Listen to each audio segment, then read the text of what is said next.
Hi, we're your hosts, Sandra Rocklina, and Jedi Hill. today we'll be talking about floating cities. So, Jedi, can you tell us what is this floating city?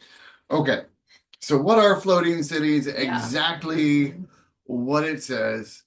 It is building a city that floats on a lake or an ocean. Um, some of the Mayans and that had floating cities on Lake Titicaca up in Peru back in the days, and now we have modern cities that are working to be built everywhere from Saudi Arabia, Japan, Maldives, and others. Fascinating. Wow. Okay. Super. So, can you tell us more about uh, the New Atlantis floating city Yeah, and who else do we have out there? You said other countries, right? Mm-hmm. absolutely. So I'm going to start you with showing some of the competition that is coming up here in the near future. Just give me a second here to share the screen if my computer will work properly. Go to share. Okay, so this is Dogen City that Japan is working on. This is actually one of the better engineered ones I've seen that different countries are working on. Mm-hmm. I'll go more into detail. We'll pull up their websites and that so you can look at those in a moment. You also have this one from Saudi Arabia to be a giant turtle. Okay. And this is a mock-up from one of the ones in the Seasteading Institute of how they would like to visually have things where you have giant breakwalls in the ocean to keep the waves away, and then you have the floating cities within. Okay. What about the New Atlantis? Okay, for New Atlantis, Mm-hmm.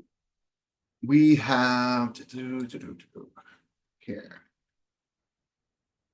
So I know my mock-up's not quite as pretty as some of the other ones you saw because I'm just not that good of a graphic artist. But this gives you a view of what we're looking to do to build New Atlantis.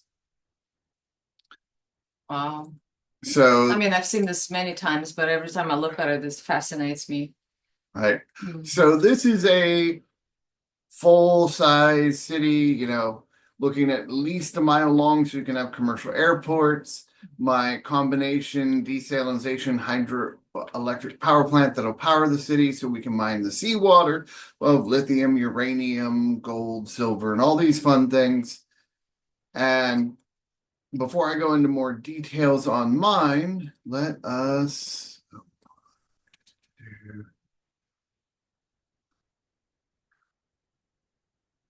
move that down. Okay, now I can go back to that regions. Okay, so we have the Octagon for Saudi Arabia. So they're looking to do this at the end of the line, which is, a 100-mile long city they're working to build in the desert.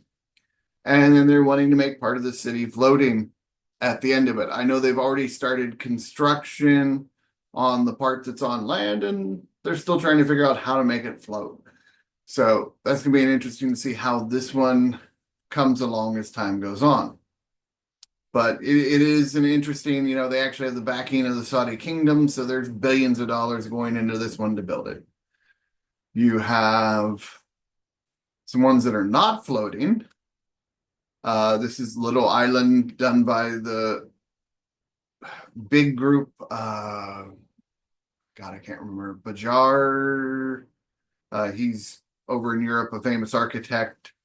And these are I think actually I've heard just of him. pillars into the ground. Like he did fun things, uh, like a power plant with a ski slope down the back of it. But these aren't actually floating, they're just on pillars into the seabed. Then you have Oceanics, Busan. This is in South Korea they're working on that are supposed to have by 2028. And you can see the little mock-ups where they're trying to make a floating city.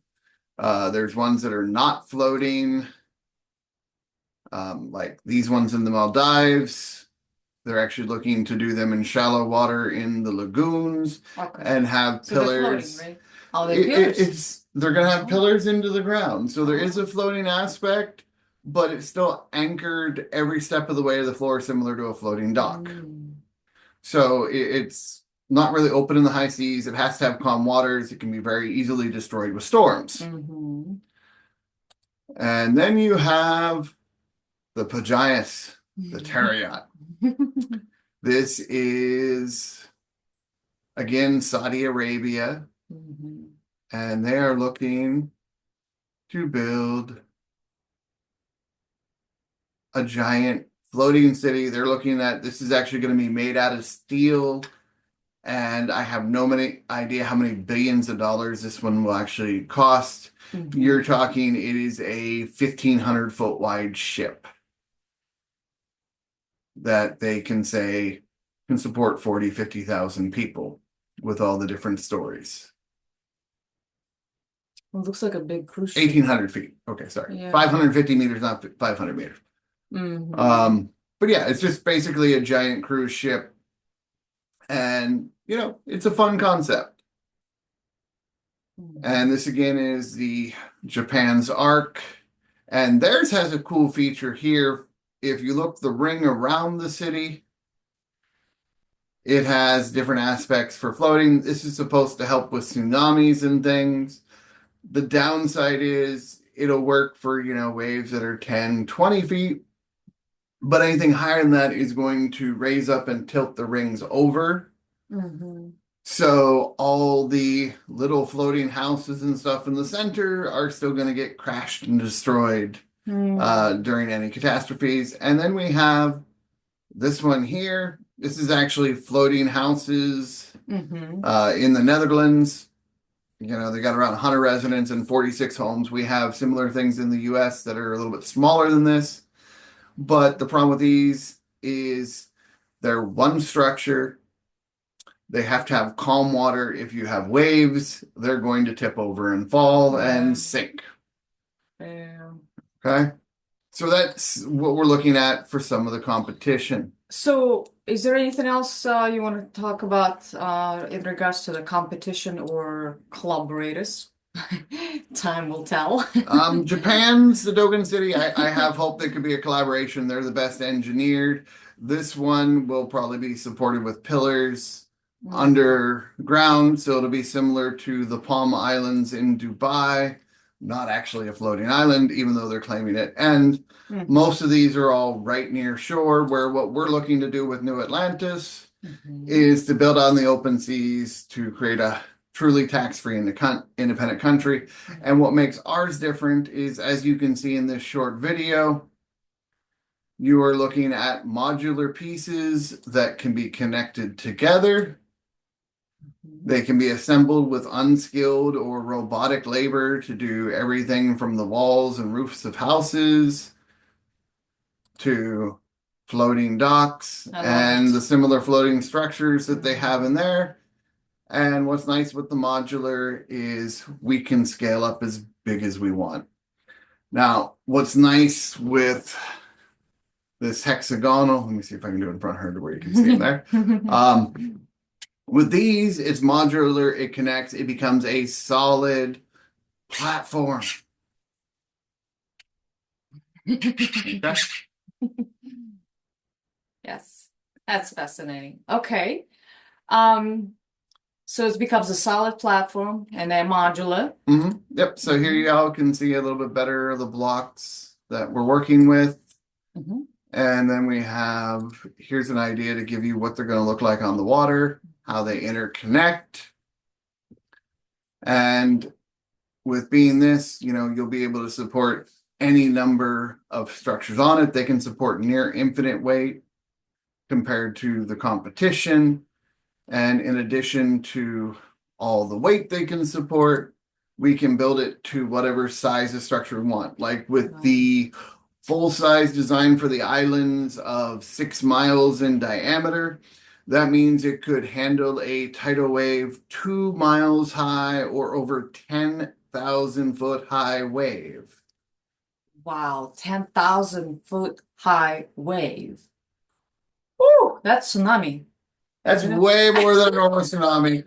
Last time in Earth's history that has been registered was during the Younger Dryas, um, which is when we had the last pole shift and micronova from the sun. Mhm. And you had waves literally crashing from the west coast, covering over Cali, going up over the Sierra Nevadas, and then down into the valleys. That's actually taking me to the next question. Why do we need all those floating cities, and why other countries like Japan and Saudi Arabia are already in progress of building those floating cities? Well, and this is also the same reason the billionaires like Mark Zuckerberg and Peter Thiel and all the other ones are building bunkers around the world Mhm. because they know we're coming to the next level of our disaster cycle with the grand precession, which is a 25 to 26,000 year cycle. It's known as the grand precession, the equinox.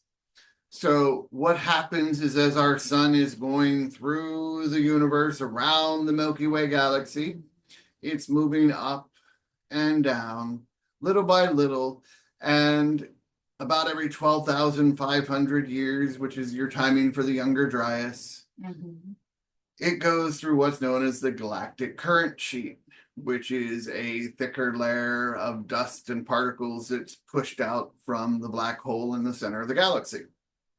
It causes the polarity of the entire galaxy to flip, which is part of why you are seeing the core of this planet slow down and get ready to start reversing. So as we move through the current sheet over the next couple of decades, Mhm. we will hit a point where, like in the biblical times, the sun goes black for a few days, and then it's going to be like a dog shaking off the water and Yeah. just kick the dust off in all directions. That's going to be a large solar flare that, if we haven't hardened the grid and other things by then, will send humanity back to the Stone Ages. This is what happened during Plato's Atlantis sinking. And, we have smaller events every 6,000 years, which is when you have the flood of Noah. There's also a spiritual aspect to all of this. Mother Earth is cleansing and purifying, removing anything that is not pure or of light. So that's why some humans will die and some humans will survive.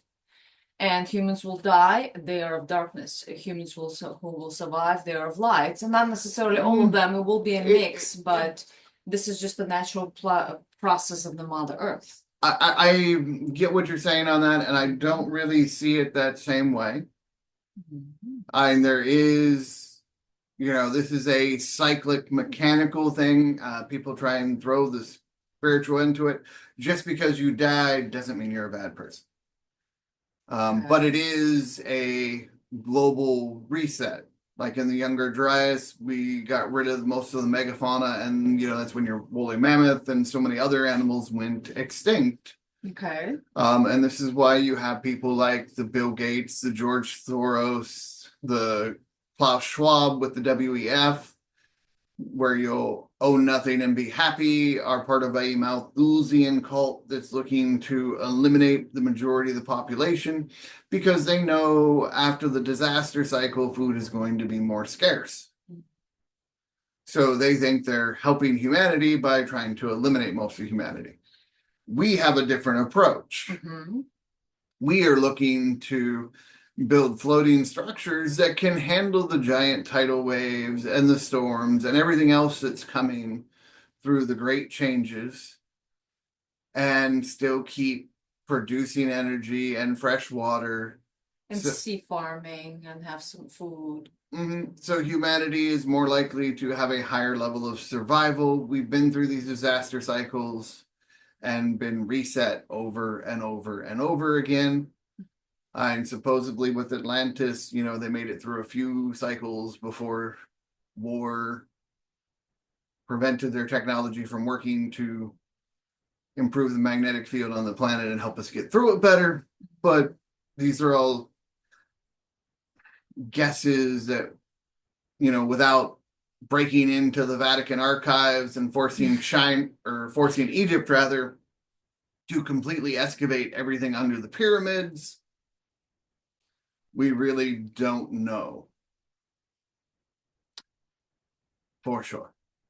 Okay, so the new Atlantis islands, they're gonna be throughout the world, right? And the reason, when is the date?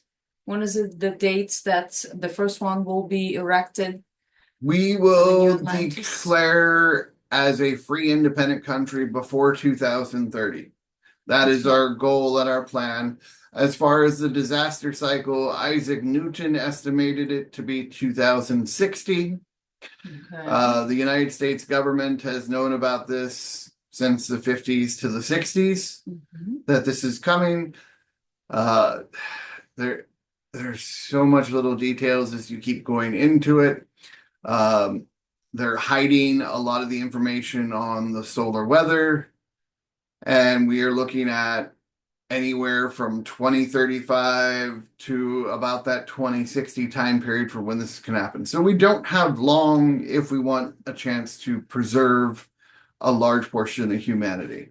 And there are other people like Elon Musk, they're flying to space, to Mars, to Th- colonize Mars, th- unless it's already been colonized.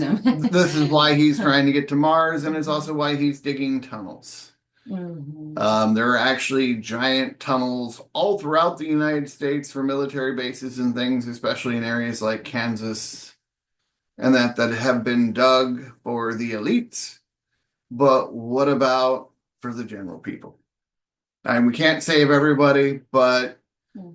if we can keep a billion people surviving as opposed to a couple million people surviving, it's still a huge win for humanity to rebuild culture and not get sent all the way back to the Stone Age. Yes, and keeping the technology that we already have. Hmm. Absolutely. Well, it's fascinating, Jedi. Thank you for discussing that with us and giving us some clarity as to why you're building New Atlantis and what other countries have been doing already. It's important for other people to know that it's just not just us with the New Atlantis coming out. Is others already been doing it for Yeah. quite some time. Yeah, you got Maldives, you got Japan, you got Saudi Arabia, you got South Korea. And then you have things like the Seasteading Institute in the United States, Mhm. doing with things Panama. They're doing stuff like with ocean builders where they're trying to build like one house at a time with pillars similar to an oil rig to stay stationed. And while I like the idea, it's not really scalable to where we can build big cities and take care of the majority of the population. And maybe is it because they're a nonprofit and we are for profit? Do you think that's why they're moving slow? Well, they're still doing a wonderful thing. The big focus with the Seasteading Institute and Jim Kirk, Mm-hmm. or sorry, Joe Quirk, Mm-hmm. is they're trying to work on flagging to do the legal route to make it more like cruise ships and things like that, to make it easier for other people building seasteads to have more autonomy and not be under government's thumb as much so they can build their own cultures. So Mm-hmm. the seasteading movement is doing amazing things, and Yes. they're trying to support and tell people about these different things and get the movement out there. Yes, the So spreading the so word, so they're yes. more, yes, spreading the Mhm. word. They're not so much focused on the building themselves. Yes, absolutely. So, and with the New Atlantean project in New Atlantis, where are you at right now and what are your steps? What is it that you need to accomplish if you want to talk about it?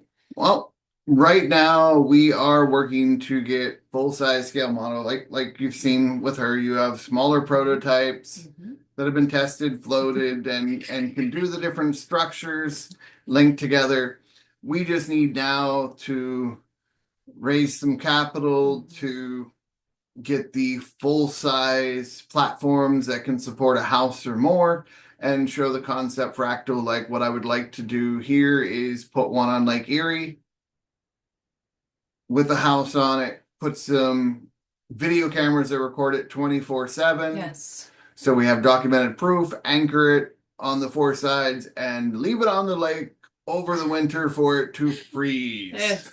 And then maybe check on camera once in a while to make sure it's still camera recording and recording the progress and the process of the island mini platform being bitten by the snow and storms and ice. So we can show concept of how it works, and then we can scale up. The other advantage with the new Atlantis is these blocks can also be used to build the walls and roofs of houses and other building structures. So it has application on land as well as on sea. So that would be like this, right, for the roof. If you have the second one somewhere lying around. Yeah, you Great. put them perpendicular to each other. Perpendicular. Yeah. I like this. Yep. Okay. So you have walls going up one way, roof going the So other. like this. Dun, dun, dun, dun. So that's a little bit what we're working on, showing you competition. So it's not just, you know, us being crazy here. This is stuff that's being worked on around the world. And, you know, is America going to win and we build a new country off the coast of America? Or is it going to be Saudi Arabia, Japan, South Korea, China, and others that win and the US falls? I hope it's going to be United States since we're here. Come on, guys. Let's get this going. As you can see, not that much time left. Yeah, no, we got to do it. We're trying to beat the UN and WEN Agenda 2030, where you'll own nothing and be happy. For those of you who don't know, we're going through a currency reset and the death of the dollar. And the only chance Trump has to save it is if we go back to a gold standard and use a gold digital currency and gold-backed bills to reset the monetary system. Otherwise, the dollar's got 5 to 7 years before we're looking like Zimbabwe or Weimar Germany after World War I with hyperinflation, where you have like a whole wheelbarrow of money to buy a piece of bread, right? Well, yeah, buy a bag of groceries, something like that. So loaf of bread, yeah. This is a chance for us to build a new economy, to do it right, to bring the best and brightest minds, not just the wealthy elites, but the scientists, the engineers, the people who are more involved spiritually, so we can build a cooperative society as we're watching the rest of the world burn. Well, on that note, leave a comment below, let us know what you think, and stay in touch. This is Jedi and Anna signing off.